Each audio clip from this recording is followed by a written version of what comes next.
Hoxe imos falar dos problemas que sofre un alcalde italiano por querer facer políticas activas a favor dos refuxiados, por buscar unha solución ao problema do despoboamento do seu concello desde a óptica dos dereitos humanos, de problemas que nos poden afectar a todas e a todos os representantes municipais e que se sustancian nunha localidade de Calabria: a emigración, a crise dos refuxiados, a perda de poboación, de recursos, de actividade económica, pero tamén o auxe da intolerancia, do neofascismo, do racismo e da dereita máis extrema.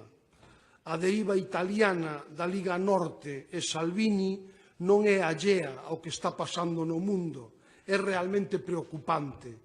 Orbán, Salvini, Le Pen, Bolsonaro, o mesmo Trump, son nomes que resucitan as peores fantasmas do noso pasado común. E máis preocupante aínda resulta a deriva cara ao extremo da dereita até o de agora máis moderada. Vemos como a Unión Europea está cambiando de criterio en aspectos dos que antes fixera bandeira, como o dereito de asilo, a acollida a refuxiados da guerra e a inmigrantes e o tratamento das mensaxes racistas, xenófobas e de claras violacións dos dereitos humanos. Creo que non podemos permanecer alleos ao que sucede en Italia.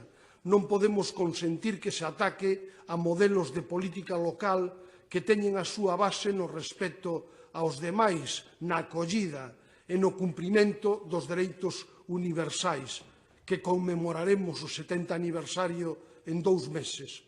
Como moi ben resumiu o actual alcalde de Nápoles e antigo fiscal de Calabria, a rexión de Riace, o Estado dedícase a deportar as víctimas dos traficantes en lugar de cazar aos mafiosos. Ao fascismo, ao neofascismo, só podemos frear democráticamente, pero cunha clara e decidida oposición.